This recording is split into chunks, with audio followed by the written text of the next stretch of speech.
Hello, and welcome to another episode of the Weekly Gems.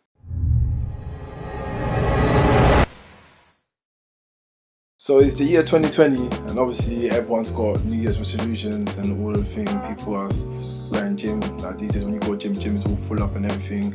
Everyone's saying, yeah, I'm gonna stop doing this. I'm gonna stop doing that. I'm gonna stop doing all my bad habits. I'm gonna save more. I'm gonna try and travel more and everything. But what I'm really trying to do is mind my business. Mind my business just like this guy. Watch the video.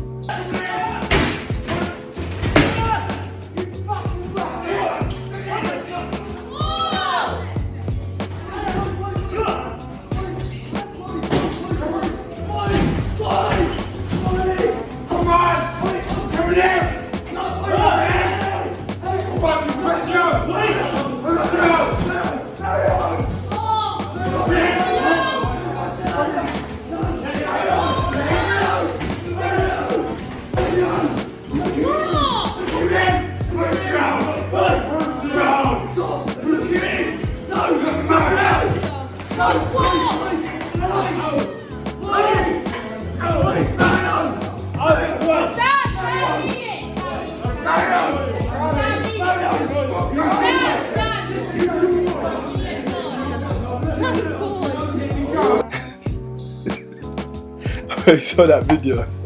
That video is mad. So I don't even know what happened, but it looks like the guy, he had a little, I don't know what issue he had with the shopkeepers. So they just had a little row. Like, that guy is strong though. Look, he held it down. Look how many of them were beating him up, and they couldn't even get him out the shop.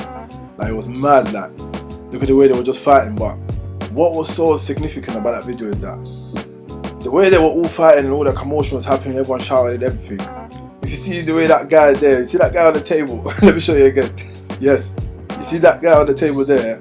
See the way he's just eating his food, got his headphones in, probably listening to classical music, some Beethoven and that. Just chilling, eating his food. He's paid for his food. Why is he gonna get involved in all that fight and get riled up? You know what I'm saying? He's not getting involved. He's just eating his food, acting like nothing's happened. You know what I mean? That's how I'm trying to mind my business this 2020.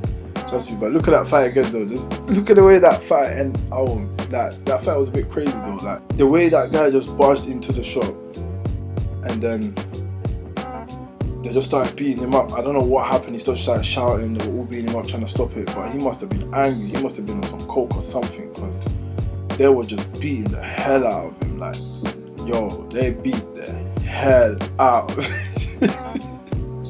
You see that guy at the end? He gave him like 10 punches. Like, man, he looked like some lady punches. But them man are just like, them man are weird though. Because normal Turkish man that I know, they would have laid that guy down. Like, you know what I mean? Them man, I don't know where they're from, but they actually kind of allow that guy, because the Turkish shopkeepers that I know, like the ones that live in my area, like if you went on to their shop with that type of behaviour, trust me, you will not end well. You'll probably get cut up or something like that. You know what I'm saying? It's crazy, man. But that guy got beat up, man. But that guy minding his business, well done to you, man. Trust me, we're all trying to be like you. We're all trying to mind our businesses this 2020.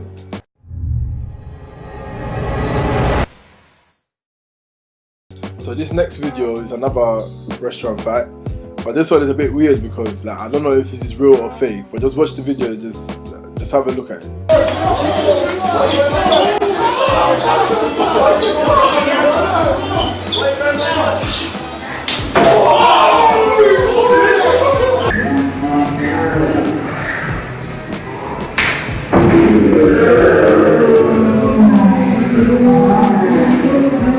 Like you see the hey, Ric Flair, your legacy is still living, man.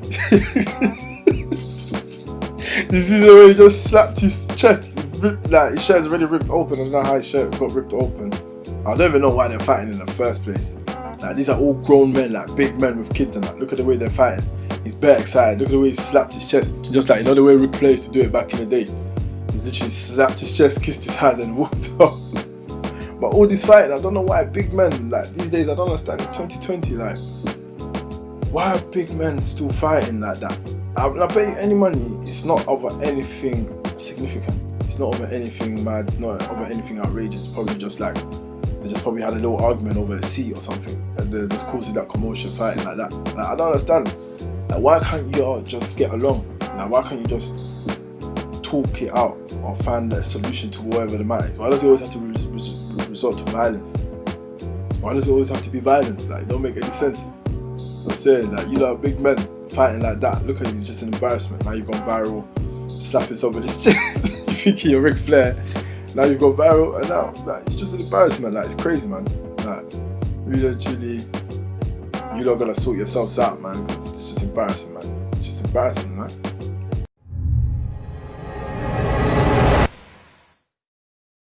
So another video has surfaced online where it looks like Spac Nation, they've now somehow made it into the House of Commons now, like where it's actually getting very serious, where now it's actually being discussed within the MPs and stuff like that. But what they're basically discussing is, obviously, as what we know already, all the loans that have been taken out and stuff like that. But just watch the video just to understand the situation that they were discussing in this specific clip. To sign.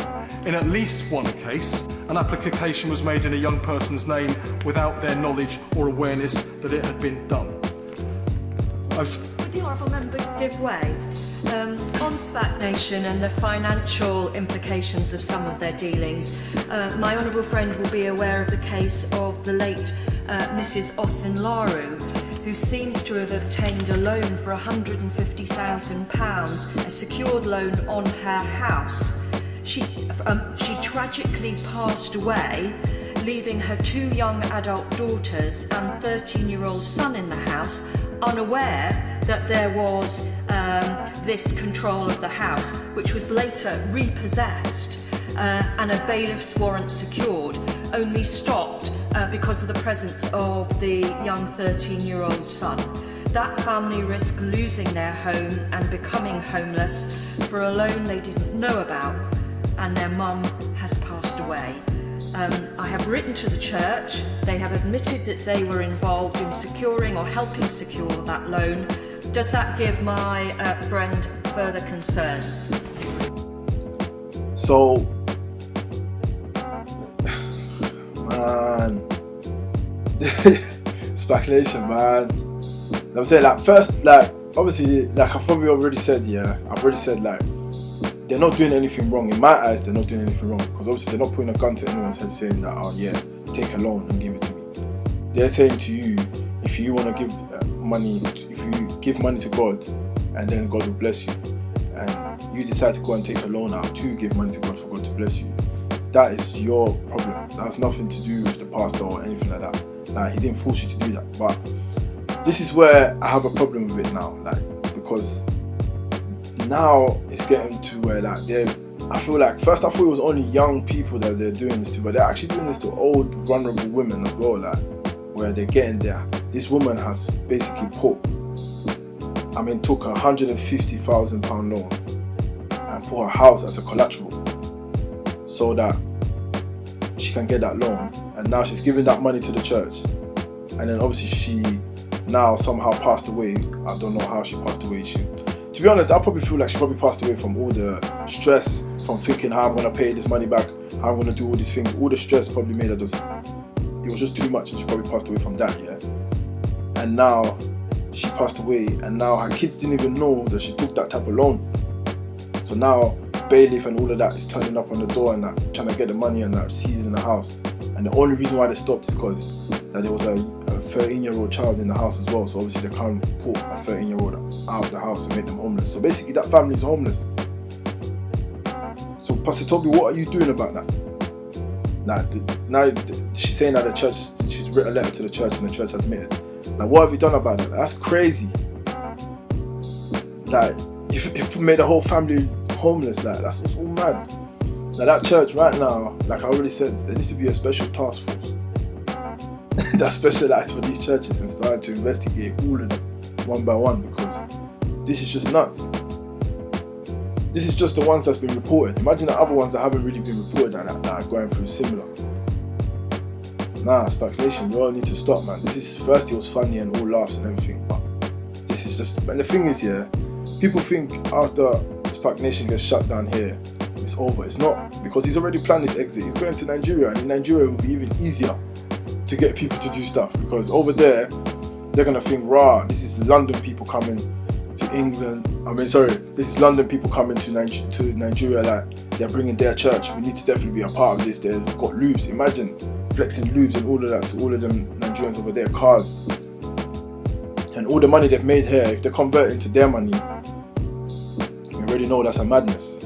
Like, they can even flex double than what they did here. So that's going to attract even more people over there. So, and over there, money talks. So you can't investigate anything over there. And when they're over there, English authorities can't go to Nigeria to try and arrest them there. That can't happen. And in Nigeria, they're definitely not going to get investigated or arrested because, you know what I'm saying, that money talks. You get it? So it's crazy. He's already planned his exit. It's going to take probably 30, 40 members with him to Nigeria, like probably more than that, because members already are that gassed where they're changing their surnames and everything. So imagine if Pastor Toby tells them, yo, pack your stuff, we're going to live in Nigeria now. They'll do it, and they'll go to Nigeria, get more souls, as they always describe, get them to donate all their money, probably sell their parents' land and properties and their inheritances and everything, and they'll just keep finessing like that, and then they'll probably bubble on and they'll end up in Ghana. You know what I'm saying? Then they'll do it there, and then they'll end up in another country and another country and then in the USA. It's crazy, man. But what can you say? A finesse is a finesse, man. They knew what they were doing, man. They knew it. You know what I'm saying? When they went and got that loan, they knew it. What can you say, man? But obviously I feel sorry for the family. And the other thing is that I don't understand this. Why is it that such a big issue is being discussed in the House of Commons and there's only 6 people there? Where are all the MPs at? So these people are getting paid all this money a year, even sometimes even asking for an increase. And there's matters being discussed about the youth, and they're not even there to discuss, and they don't even see the importance of it to be there. Like, this doesn't mean about the English government, man. It's crazy, man. It's crazy. And I'm really thankful for that guy, because that guy is probably one of the only people that cares, him and that woman. They're the only people that care about the shit. Like, everyone always says this, and they've probably heard this before. If it was a bunch of white kids that they were doing that to, trust me, Pastor Chobi would be behind bars, and whoever is involved would be behind bars. They would have cracked down on that time ago. But it's because there's a couple urban, working class level black kids. They don't care. It's mad, man. It's got to change, man. The UK, it's got to change. Make sure you subscribe, like, and also comment, and watch all the other videos. Till next time.